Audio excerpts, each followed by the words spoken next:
तो चलिए बच्चों, आज अपन स्टार्ट करते हैं circular motion. Actually motion in plane अपन जब बोलते हैं ना, तो सही मायने में उसमें वेक्टर्स होता है, उसमें प्रोजेक्टाइल मोशन होता है और सर्कुलर मोशन होता है। तो देखिए बच्चों, अपन करते हैं circular motion. Circular motion, circular motion, right. तो बच्चों, ये जो सर्कुलर मोशन है ना, इसमें पहले तो सिंपल सी एक बात हो रही है।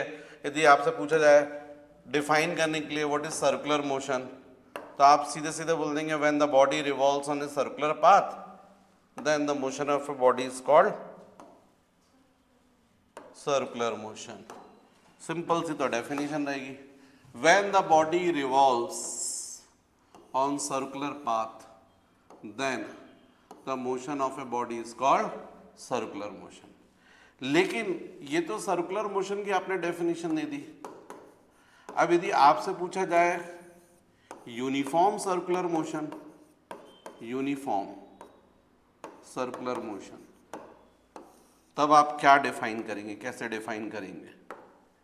तो बच्चों, यूनिफॉर्म सर्कुलर मोशन, जैसे अपन यूनिफॉर्म मोशन बोल रहे थे ना, when the body traveled equal distances in equal time interval then the motion of a body is called uniform motion।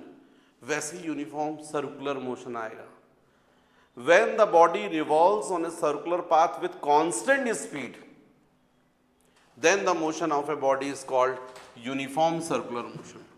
तो यदि कोई बॉडी सर्कुलर पाथ पर रिवॉल्व कर रही है with constant speed, तब अपन बोलते हैं बॉडी के मोशन को यूनिफॉर्म सर्कुलर मोशन।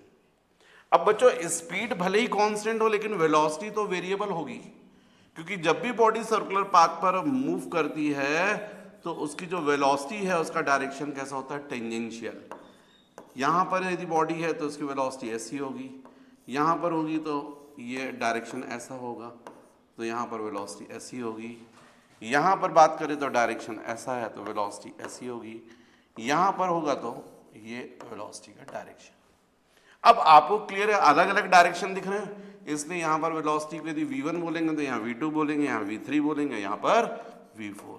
क्योंकि भले ही वेलोसिटी का मैग्नीट्यूड मतलब स्पीड, तो सब जगह पर मैग्नीट्यूड भले ही कांस्टेंट है, पर चूंकि डायरेक्शन बदल रहा है इसलिए वेलोसिटी को क्या मानते हैं, वेरिएबल।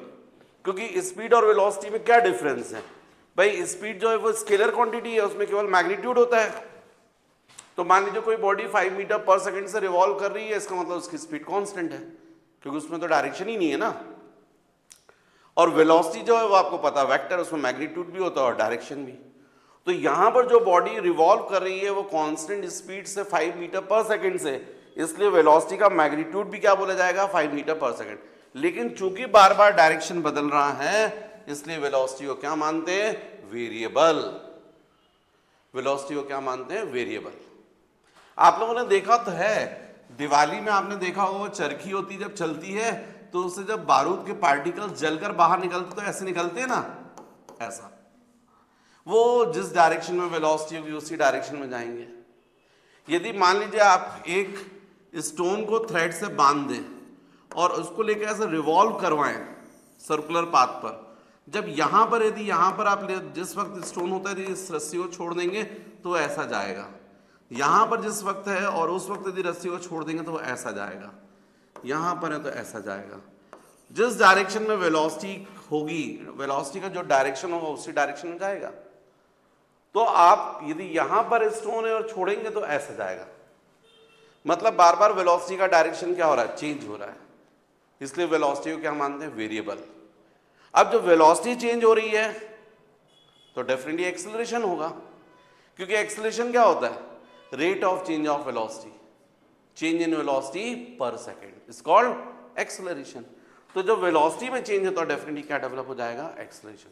तो वाकई में जब बच्चों बॉडी सर्कुलर पाथ पे रिवॉल्व करती है तो उस पर एक एक्सेलरेशन वर्क करता है, उस एक्सेलरेशन को हम लोग बोलते हैं सेंट्रीपेटल एक्सेलरेशन। इसका डायरेक्शन हमेशा कैसा होता है, रेडियल एंड इनवर्ट्स। जब बॉडी सर्कुलर पाथ पर रिवॉल्व करती है तो उस पर हमेशा सेंटर की तरफ यहाँ पर एक एक्सेलरेशन वर्क करता है। इस एक्सेलरेशन को बोलते हैं सेंट्रीपेटल एक्सेलरेशन। इसका डायरेक्शन होता है रेडियल एंड इनवर्ट्स। रेडियल का मतलब रेडियस के डायरेक्शन में, इनवर्ट्स का मतलब टुवर्ड सेंटर। और इसके ठीक अपोजिट भी एक एक्सेलरेशन होता है जिसके कारण ये बॉडी जो है सर्कुलर पाथ पर रिवॉल्व करती रहती है। इसको बोलते हैं सेंट्रीफ्यूगल। यदि टुवर्ड सेंटर है तो उसको बोलते हैं सेंट्रीपेटल एक्सेलरेशन, और आउटवर्ड है रेडियस की डायरेक्शन में लेकिन आउटवर्ड, रेडियल एंड आउटवर्ड, तो उसको बोलते हैं सेंट्रीफ्यूगल एक्सेलरेशन। पर बच्चों ये तो एक जनरल मैंने आपको थोड़ी सी इंफॉर्मेशन दी थी, पर सही मायने में इस चैप्टर को जब अपन स्टार्ट कर रहे हैं तो इससे रिलेटेड कुछ टर्म्स हमको समझना होगी। तो एक चीज तो आप समझ गए यहां पर, वो है यूनिफॉर्म सर्कुलर मोशन। तो यूनिफॉर्म सर्कुलर मोशन की यदि आपसे डेफिनेशन पूछी जाए तो आप बोलोगे when the body revolves on a circular path with constant speed then the motion of a body is called uniform circular motion, right. तो इसकी डेफिनेशन ऐसे बनेगी, यहां पर स्पीड क्या रहेगी, कांस्टेंट रहेगी। When the body revolves on a circular path with constant speed, then the motion of a body is called uniform circular motion. बच्चों ये जो वीडियो है इसको भी चलिए मैं आपको YouTube पर, अभी आप जैसे देख रहे हैं तो देख लीजिए, मैं कर दूंगा इसको पब्लिक कर दूंगा। लेकिन बच्चों सही मायने में एक्चुअली में मैंने अब ऐप जो है वो डेवलप कर लिया है। तो इसके आगे की जो लेक्चर्स यदि आप देखना चाहते हैं तो मेरे ऐप पर जाना पड़ेगा आपको। प्ले स्टोर पर आप जाएंगे, प्ले स्टोर पर, और आसाटी क्लासेस जबलपुर यदि आप टाइप करेंगे तो वहाँ पर आपको मेरा ऐप मिलेगा। उस ऐप को आप डाउनलोड कर लीजिएगा, ठीक है। इसमें जबलपुर जरूर टाइप कीजिए, क्योंकि अभी एक और ऐप है उसको मैं क्लोज कर रहा हूँ, आसाटी क्लासेस नेम से है। मैं बार बार उनको बोल रहा हूँ कि भाई उसको अलग कर दो, क्योंकि उसमें मैं लेटेस्ट वीडियो अपलोड नहीं कर रहा हूँ उस पर, तो ऐप मतलब सेटिस्फाई नहीं था मैं। पर अभी जो मैंने ऐप बनाया वो बहुत ही अच्छा है, आसाटी क्लासेस जबलपुर, है ना।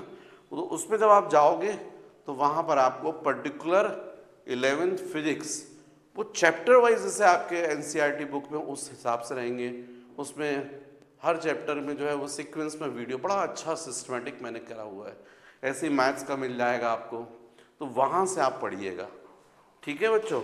इसको मैं, ठीक है, इस वीडियो को मैं पब्लिक कर दूंगा, पर अब आप समझ जाइए कि आगे से जो है आपको ऐप के थ्रू पढ़ना है, ठीक है बच्चों। लेटेस्ट वीडियो वहीं मिलेंगे, क्योंकि एक्चुअली में एनसीईआरटी का सिलेबस भी चेंज हो गया ना, तो सिलेबस के अकॉर्डिंग अपन को पढ़ना है। तो बच्चों यहाँ पर यूनिफॉर्म स्पीड मैंने आपको बताया, यूनिफॉर्म सर्कुलर मोशन हो गया। अब इससे रिलेटेड कुछ टर्म्स होती हैं वो भी आपको देखना है, कुछ टर्म्स। तो उसमें से एक फर्स्ट टर्म होती है जिसको अपन बोलते हैं एंगुलर डिस्प्लेसमेंट, है ना। क्या बोलते हैं, एंगुलर डिस्प्लेसमेंट, एंगुलर डिस्प्लेसमेंट, इसको थीटा से डिनोट करते हैं। तो बच्चों यदि अपन यहां पर बात करें, ये जो मैंने यहां पर आपको किया है,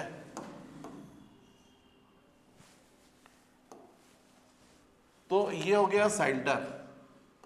मान लीजिए बॉडी यहां से मोशन स्टार्ट करी ए से, और यहां से यहां पहुंचती है बी पर टी टाइम में।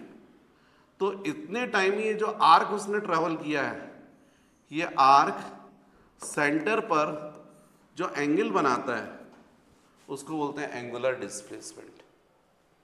तो डेफिनेशन क्या होगी, angle intercepted bye arc at the centre is called angular displacement. अब एंगल को तो बच्चों अपन रेडियंस में मेजर करते हैं, इसलिए इसकी एसआई यूनिट यदि मैं पूछूंगा आपसे तो आप क्या बोलोगे? रेडियंस। क्या बोलोगे? रेडियंस। वैसे यदि मैं आपसे डायमेंशनल फॉर्मूला पूछूंगा तो स्वाभाविक आप बोलोगे m0 l0 t0, क्योंकि आप सबको पता है एंगल का डायमेंशनल फॉर्मूला। एंगल क्या होता है? Arc upon radius. आर्क को भी लेंथ में मेजर करोगे, रेडियस को भी लेंथ में, तो l अपॉन l कैंसिल हो जाएगा, तो m0 l0 t0। तो ये एक आपकी डेफिनेशन बनती है एंगुलर डिस्प्लेसमेंट। इसके बाद नेक्स्ट जो डेफिनेशन बनती है वो होती है एंगुलर वेलोसिटी। क्या होती है? Angular velocity. ये जो एंगुलर वेलोसिटी है बच्चों, इसको अपन ओमेगा से डिनोट करते हैं। जैसे वेलोसिटी क्या होता है? Displacement upon time. बिल्कुल एग्जैक्टली यहां पर angular velocity is equal to होता है एंगुलर डिस्प्लेसमेंट अपॉन टाइम। मतलब यदि आपसे डेफिनेशन पूछा जाए एंगुलर वेलोसिटी, तो आपको पता है यदि टी की वैल्यू 1 कर दोगे तो omega is equal to theta जाएगा। T is equal to 1 then omega is equal to theta. इसका मतलब एंगुलर वेलोसिटी मतलब is equal to angular displacement. कब? 1 सेकेंड में। तो angular displacement travel by body per second is called angular velocity. ऐसी definition बनेगी। अब यदि मैं आपसे पूछूं कि चलो मुझे, यदि ये मैंने बताया तो मैं पूछता हूँ चलो डायमेंशनल फॉर्मूला बता दो, तो अब आपके लिए सिंपल हो गया, क्योंकि थीटा का तो आपको पता है m0 l0 t0 upon t, तो क्या बोलोगे? m0 l0 t minus 1। ये इसका डायमेंशनल फॉर्मूला जाएगा। और यदि मैं पूछता हूँ आपसे यूनिट बताओ, एसआई यूनिट, तो डेफिनेटली एसआई यूनिट आप क्या बोलोगे? थीटा को रेडियन में मेजर करें, टाइम को सेकंड में, तो आप बोलोगे रेडियन पर सेकंड। तो ये बच्चों हो जाएगी एंगुलर वेलोसिटी। अब इसके बाद एक टर्म और आती है जिसको हम लोग बोलते हैं एंगुलर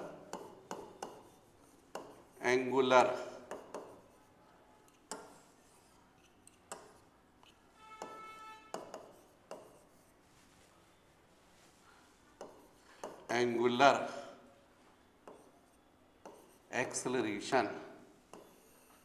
ये बच्चों एंगुलर एक्सेलरेशन को हम लोग अल्फा से डिनोट करते हैं। जैसे लीनियर एक्सेलरेशन को ए से डिनोट करते हैं ना, और ए इज इक्वल टू क्या होता है? V by t. अच्छा एक और बात बच्चों, यहां पर जैसे अपन ने ये बोला था ना ओमेगा थीटा अपॉन टी, लेकिन कोई बॉडी है सर्कुलर पाथ पर रिवॉल्व कर रही है। अब स्मॉल टाइम ले रहे हैं अपन, टी ना लेकर बोल रहे हैं अपन कि बॉडी सर्कुलर पाथ पर रिवॉल्व कर रही है, और यहां से यहां तक वेरी स्मॉल टाइम है dt, और इसमें एंगल भी बहुत ही स्मॉल है d थीटा। अब आपसे पूछा जाए बताओ ओमेगा क्या होगा, तो आप इसी ओमेगा को क्या बोल सकते हो? d थीटा अपॉन dt, ऐसा भी लिख सकते हो। मतलब यदि हम एंगुलर डिस्प्लेसमेंट का क्या करेंगे? Differentiation with respect to time, तो क्या मिलेगा अपन को? Angular velocity. बिल्कुल इसी तरीके से नेक्स्ट स्टेप पर आ रहा हूं मैं आपको। तो एक्सेलरेशन क्या होता है? Velocity upon time.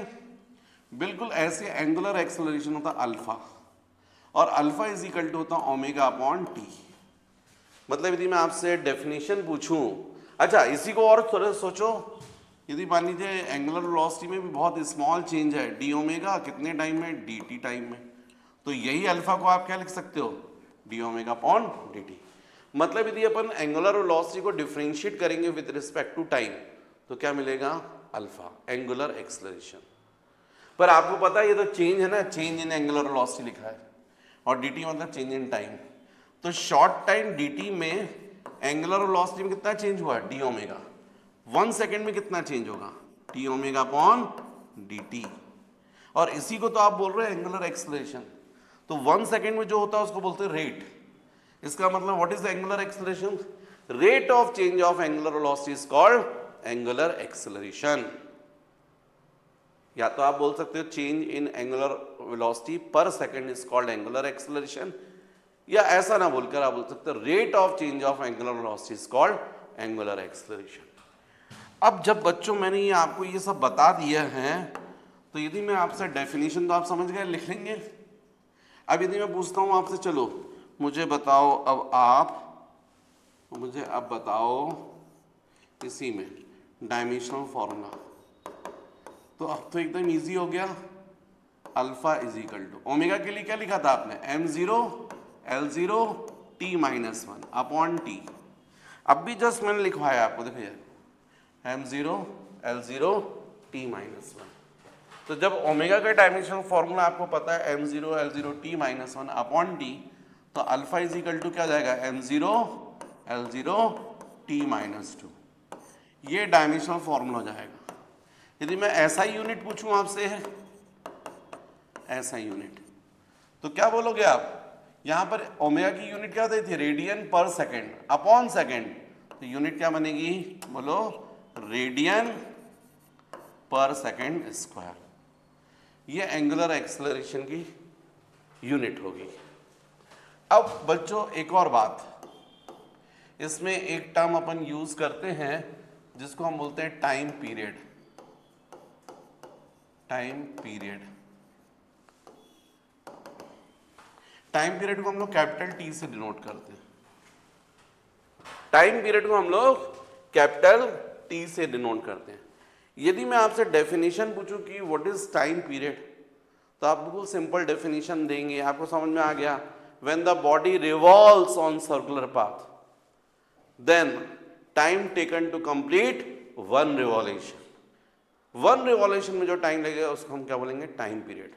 तो टाइम पीरियड की डेफिनेशन क्या बोलोगे, time taken to complete one revolution is called time period, है ना। नेक्स्ट बच्चों, यदि मैं आपसे बोलता हूं फ्रीक्वेंसी, इसमें भी डेरिवेशन आएंगे, पर थोड़ा शुरू की टर्म्स तो बता दूं मैं आपको। फ्रीक्वेंसी बच्चों, फ्रीक्वेंसी को हम लोग एन से भी डिनोट करते हैं और एफ से भी करते हैं, दोनों से करते हैं। तो व्हाट इज फ्रीक्वेंसी, बोलो what is frequency, total number of revolutions पर सेकंड। 1 सेकंड में जितने भी रिवॉल्यूशन, एक रिवॉल्यूशन में जो टाइम लगता है उसको बोलते हैं टाइम पीरियड। लेकिन 1 सेकंड में जितने रिवॉल्यूशन होंगे उसको बोलेंगे फ्रीक्वेंसी। तो what is frequency, total number of revolutions completed by body पर सेकंड इज कॉल्ड फ्रीक्वेंसी। तो फ्रीक्वेंसी की डेफिनेशन बन जाएगी, total number of revolutions completed by body पर सेकंड इज कॉल्ड फ्रीक्वेंसी। यदि मैं टाइम पीरियड की यूनिट पूछता तो आप क्या बोलते, आप सेकंड बोलते, क्योंकि वन रिवॉल्यूशन में जितना टाइम लगेगा उसको बोलते। टाइम को आप बोल रहे हो ना, तो टाइम को किस में मेजर करोगे, सेकंड में। यदि मैं फ्रीक्वेंसी की आपसे यूनिट पूछूं तो क्या बोलोगे, तो आपको बोलना पड़ेगा साइकिल्स पर सेकेंड। क्या बोलना पड़ेगा, cycles, total number of revolutions पर सेकेंड। यहां पर सेकेंड भी बोलते हैं या फिर सेकेंड पर साइकिल भी बोलते हैं। टाइम पीरियड की यूनिट ऐसा भी लिखते हैं, सेकेंड पर साइकिल, पर इतना ज्यादा ना लिख के केवल सेकेंड लिख देते हैं। जनरली मैक्सिमम 99% केवल सेकेंड लिखा रहता है, एक आध में हो सकता है सेकेंड पर साइकिल आ जाए। और फ्रीक्वेंसी की यूनिट क्या होती है, साइकिल्स पर सेकेंड। अब यदि मैं आपसे पूछूं कि इन दोनों में क्या रिलेशन होना चाहिए, टाइम पीरियड और फ्रीक्वेंसी में, तो बच्चों आप डेफिनेशन के हिसाब से देखो, एन रिवॉल्यूशन कितने टाइम में हो रहा है, 1 सेकेंड में। फ्रीक्वेंसी बोल रहे हो ना आप, n, what is n, frequency. Frequency मतलब total number of revolution per second. तो एन रिवॉल्यूशन में कितना टाइम, 1 सेकेंड। और 1 रिवॉल्यूशन में कितना टाइम लगेगा, सिंस एंड देयरफॉर करो, since n revolutions completed by a body in 1 second, therefore 1 revolutions completed in 1 by n second, ऐसे ही होगा ना। लेकिन 1 रिवॉल्यूशन में जो टाइम लगता है उसको क्या बोलते हैं, टाइम पीरियड। तो मतलब इसी को हम लोग क्या बोल सकते हैं, टी। इसका मतलब हमको क्या मिल गया, रिलेशन मिल गया फ्रीक्वेंसी और टाइम पीरियड के बीच में। तो रिलेशन कितना होता है, फ्रीक्वेंसी और टाइम पीरियड के बीच में क्या रिलेशन होता है, n is equal to 1/t।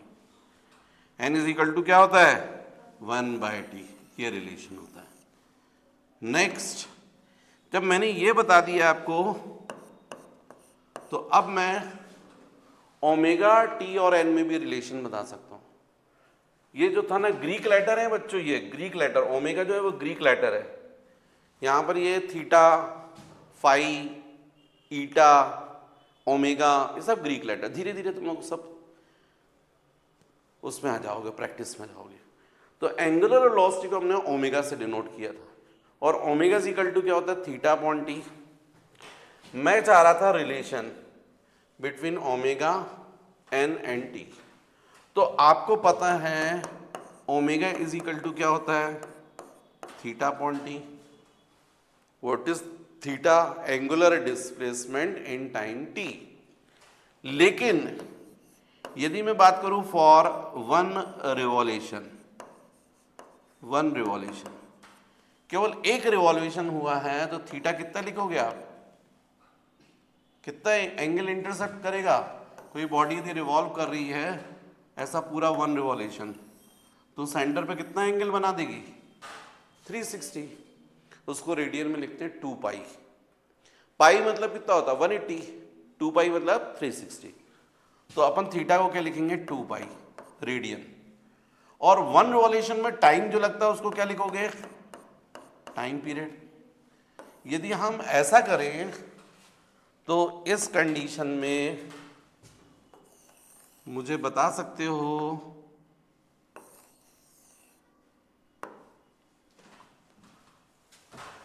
यदि मैं वन रिवॉल्यूशन के लिए बात करूं तो यहां पर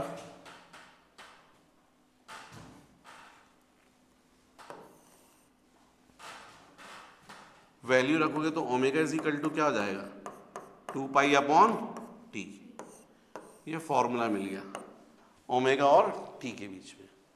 लेकिन आपको पता है 1 by t is equal to क्या बता रहा हूं मैं, एन। तो क्या जाएगा, 2 पाई एन। क्यों, क्योंकि मैंने बताया आपको 1 by t is equal to क्या होता है, एन। समझ गए। तो बच्चों ये रिलेशन हो गया between omega and t, omega and n, right.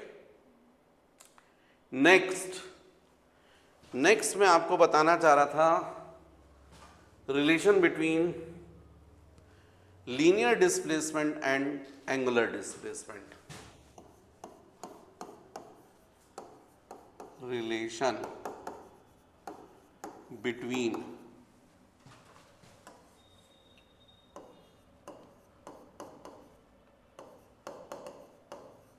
linear displacement and angular displacement। मतलब किसमें रिलेशन, एस एंड थीटा में। क्योंकि लीनियर डिस्प्लेसमेंट को अपन किससे डिनोट करते हैं, एस से, और एंगुलर डिस्प्लेसमेंट को थीटा से। तो बच्चों यदि मैं यहां पर आपसे बात करूं,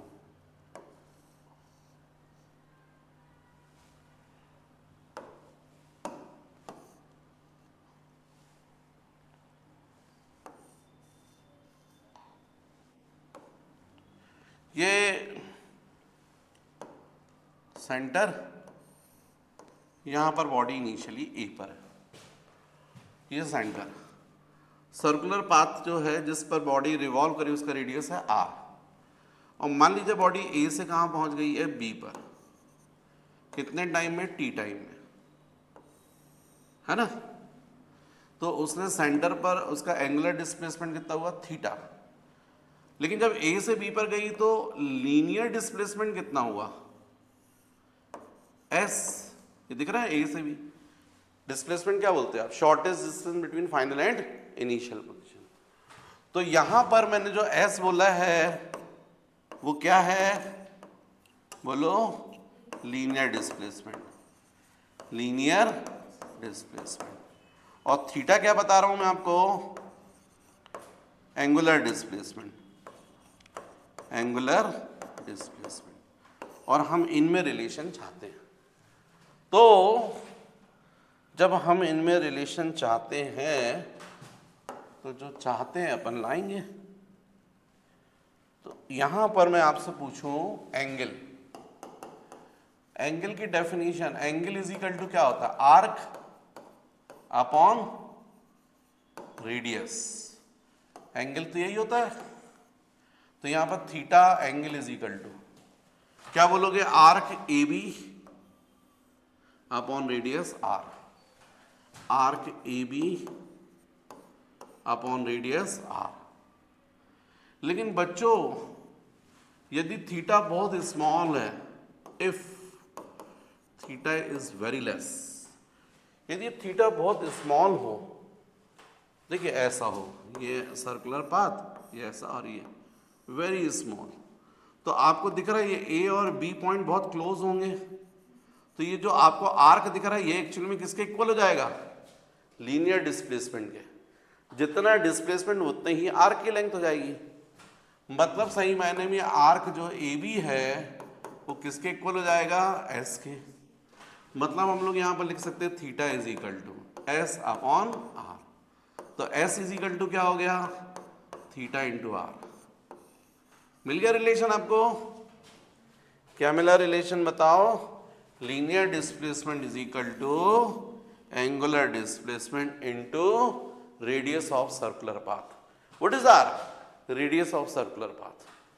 तो यहां पर आपको रिलेशन मिला है linear displacement is equal to angular displacement into radius of, बोलो, रेडियस ऑफ सर्कुलर पाथ।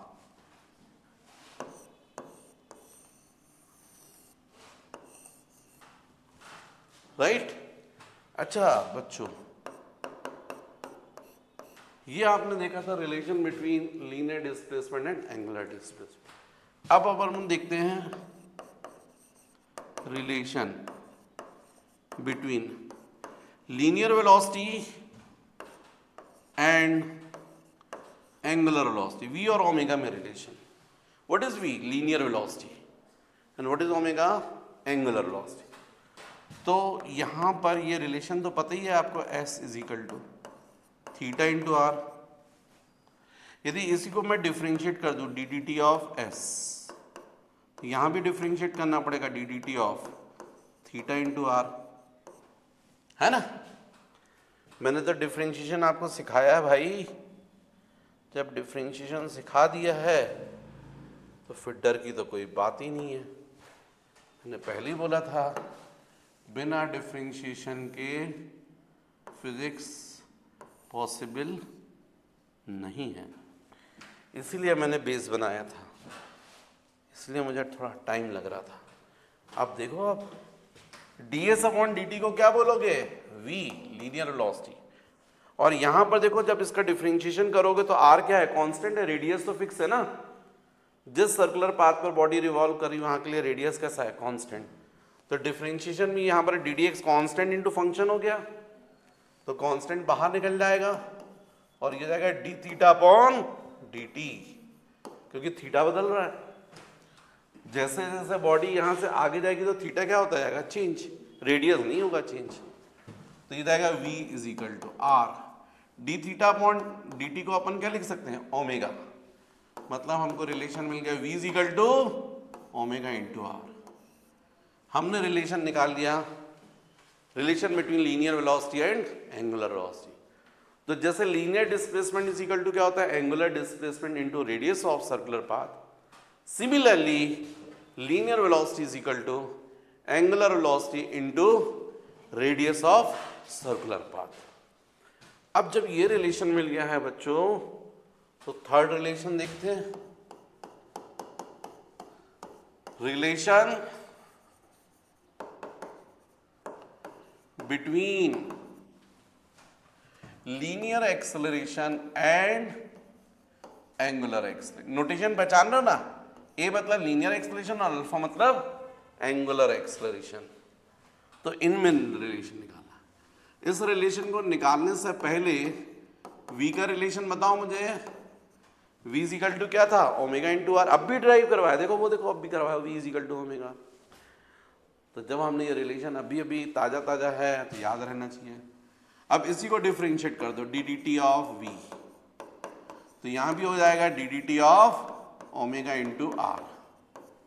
अब D V by D T क्या हो जाएगा, ए एक्सलरेशन, और यहाँ पर जब करोगे तो आर क्या है, कांस्टेंट, तो बाहर निकल जाएगा, D omega upon D T. तो A is equal to R into, ये क्या दिख रहा है बच्चों, अल्फा। तो हमको ए इज इक्वल टू क्या मिला, अल्फा इंटू आर। मतलब linear acceleration is equal to क्या होगा, angular acceleration into radius of circular path. इसके बाद नेक्स्ट बच्चों हमको देखना है सेंट्रीपेटल